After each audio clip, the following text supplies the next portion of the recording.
Bertrand Dorier, je suis le délégué régional du ministère des Armées en région Pays de la Loire.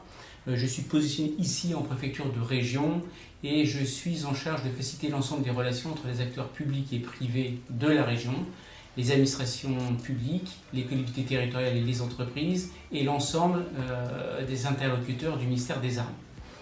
Alors qu'est-ce que le ministère des Armées? Le ministère des Armées est un ministère régalien qui est un ministère conséquent mais sur lequel on peut quand même avoir quelques idées fausses, que ce soit dans un sens ou dans un autre. Voilà.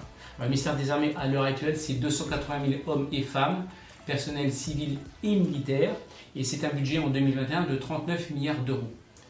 Au-delà de ça, si on veut prendre trois petits points particuliers pour le caractériser un peu plus avant, les matériels terrestres, donc c'est 300 types de matériel majeurs, véhicules et armements, mais c'est aussi 4 millions de matériel en gestion.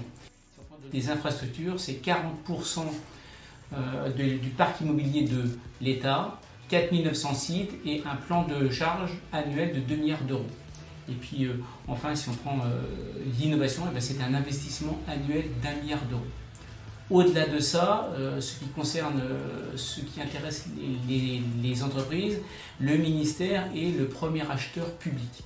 C'est 18 milliards d'euros de dépenses par an qui sont répartis sur deux domaines, l'armement et le non-armement.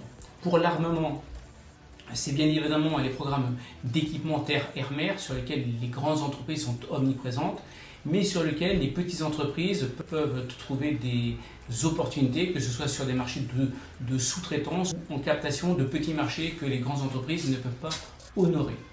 Et puis il y a le non-armement, donc là c'est un aspect qui est très large, c'est 18 segments d'achat qui vont de la santé, l'informatique, la formation, le maintien en condition opérationnelle des matériels.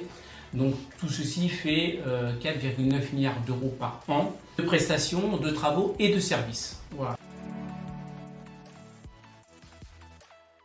La réalité, c'est que 30% des achats de l'État, 5,2 milliards d'euros, sont réalisés auprès de 26 000 PME et TPE. La région Pays de la Loire est une petite région militaire. Deux faits nous le démontrent.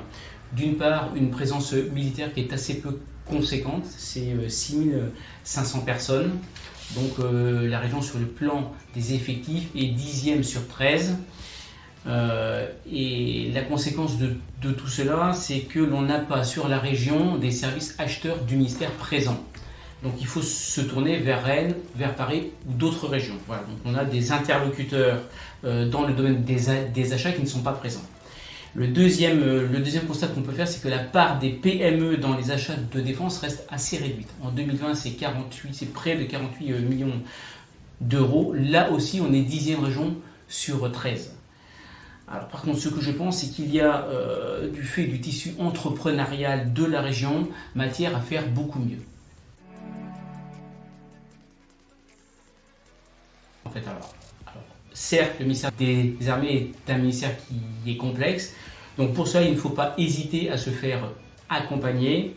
Et dans cette démarche-là, il y a deux personnes qui peuvent aider les entreprises. D'une part, la correspondante de la direction générale de l'armement, qui est à la direction régionale de l'économie, de l'emploi, du travail et des solidarités, pour tout ce qui est sujet armement et exportation. Et moi-même délégué à l'accompagnement régional pour tout ce qui est hors armement. L'accompagnement des entreprises fait clairement partie de nos missions, il n'y a pas à hésiter. Le deuxième moyen, c'est de veiller les sites des achats de l'État. Le ministère des Armées, en tant qu'acteur étatique, est tenu de publier ses avis de marché. Il le fait sur plusieurs sites. Je vais vous en citer trois. Le premier est le BOAMP, le bulletin officiel des annonces des marchés publics pour tous les marchés qui sont supérieurs à 90 000 euros. Le deuxième, c'est le site achat.défense.gouv.fr, donc pour les marchés inférieurs à 90 000 euros, qui est la réplication du site des achats de l'État appelé Place.